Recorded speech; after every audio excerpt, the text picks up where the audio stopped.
ये फैसला तो लेना ही था, क्योंकि जब किसान खड़ा हो गया, किसान ने अंगड़ाई ले ली और कांग्रेस पार्टी का और किसान का चोली दामन का साथ है। हमेशा जब भी किसान पे आपदा आई है, जब भी उसको कुचलने का प्रयास मोदी सरकार द्वारा किया गया है, राहुल गांधी जी के नेतृत्व में पूरी कांग्रेस पार्टी सोनिया गांधी जी के नेतृत्व में खड़ी रही है। और ये किसान की जीत है, उस अन्नदाता की जीत है, जिसके कारण से हम सब लोग अपना पेट भरते हैं जी। पूरे देश को ऐसे किसानों के ऊपर नाज है। और ऐसे किसान जिन्होंने यहाँ शहादत दी है इस आंदोलन में, उनको हम श्रद्धा सुमन अर्पित करते हैं, किसानों को सैल्यूट करते हैं। कांग्रेस पार्टी राहुल गांधी जी के नेतृत्व में हमेशा इनके साथ खड़ी रहेगी। सर, एक और सवाल, क्योंकि सवाल किसानों के हित की जब बात आती है तो इन तीनों कानूनों से पहले की एक मांग थी एमएसपी, दूसरी मांग थी स्वामीनाथन रिपोर्ट को लागू करना।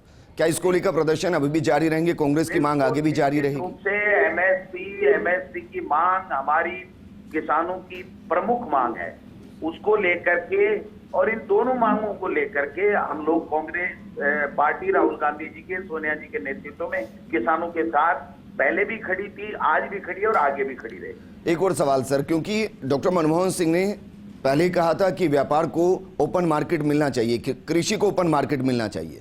कांग्रेस ने यह भी कहा था कि सर 2023 के अंदर अगर हमारी सरकार आएगी और तब तक कानून वापस नहीं हो, वो कानून वापस लेंगे। मानकर चलें कि कांग्रेस की सरकार आई तो ये तीनों कानून वापस नहीं आएंगे?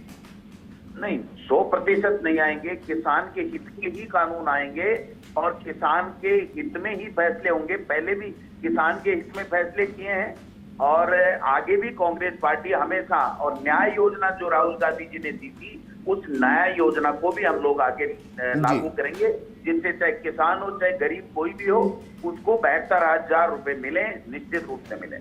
एक अंतिम सवाल सर आपसे, क्योंकि प्रधानमंत्री ने यह कहा कि आज अपने संबोधन में कि उनकी तपस्या में शायद कोई कमी रह गई कि देशवासियों को वो तीनों कानून समझा नहीं पाए। इसका मतलब ये कि वो अभी भी कानून को मानते हैं कि कानून सही थे? नहीं, ये प्रधानमंत्री जी को अपनी गलती स्वीकार करनी चाहिए कि देश का किसान आपको बनाता है, पदों पे बैठाता है, वो आपसे ज्यादा समझता है अपने हित को। और ये जो षड्यंत्र था उसमें वो लोग कामयाब नहीं हुए, बड़े उद्योगपति मित्रों के लिए जो षड्यंत्र किया गया था। इसलिए उनको माफी मांगनी चाहिए पूरे देश से कि कितने लोगों को इन्होंने, किसानों को परेशान किया, कितने लोगों ने जाने गंवा दी। मैं समझता हूं कि देश के प्रधानमंत्री को अब भी माफी मांगना चाहिए, माफी से कम कोई बात नहीं करनी चाहिए। क्या बीजेपी को 5 राज्यों के अंदर इसका फायदा होगा? बीजेपी को कोई फायदा नहीं होगा। बीजेपी की उल्टी गिनती शुरू होगी। बीजेपी की नीति किसान विरोधी है, बेरोजगारों को रोजगार देने के खिलाफ है, विदेश नीति में वो फैल है। जो झटका अभी उपचुनाव में लगा है, उससे भी बड़े बड़े झटके के लिए बीजेपी को तैयार रहना चाहिए। क्या इसके इर्द गिर्द सर कांग्रेस की रणनीति अब बनेगी? क्योंकि अभी तक तो रणनीति ये थी कि कृषि कानूनों को वापस ले। क्या अब चुनावी मुद्दा ये होगा कि दबाव में कृषि कानूनों को वापस लिया गया, मोदी सरकार ने कदम पीछे हटाया? नहीं, देखिए, ये तो होना ही था। इसमें देर किए 10 महीने, इसके लिए बीजेपी को बहुत बड़ा नुकसान उठाना पड़ेगा। और ये कम से कम बीजेपी को इस मौके पर ये संकल्प प्रधानमंत्री जी को जरूर लेना चाहिए कि हम अब आज के बाद में किसान विरोधी कोई कार्य नहीं करेंगे, क्योंकि हम किसान के वोट से केंद्र की सत्ता में आए हैं। ये अडानी और अंबानी के वोटों से नहीं आए जी। तो निश्चित रूप से ये कांग्रेस पार्टी की मैं समझता हूँ ये एक रणनीति थी कि किसानों के हमेशा साथ खड़ी रही है, आज भी थी और आगे भी रहेगी। और किसानों की जीत हुई है, इसमें कोई दोना नहीं। अन्नदाता जीता है जी।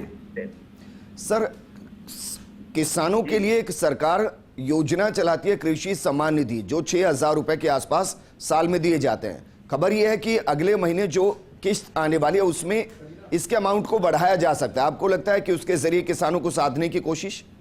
देखिए, किसानों को साधना है तो मोदी जी को अपनी बयान के ऊपर कायम रहना चाहिए। उन्होंने ये कहा था कि किसान की आमदनी दोगुनी करूंगा, तो किसान की आमदनी दुगुनी करने का जो उनका रोड मैप है, जो नीति है, उसको लागू करना चाहिए। वो नीति इनके पास में नहीं है। अडानी और अंबानी जैसे बड़े लोगों की जो आय है उसको 10 गुना, 20 गुना, 50 गुना करने की इनके पास में रोड मैप है। इसलिए अपनी नीति को बदलना चाहिए।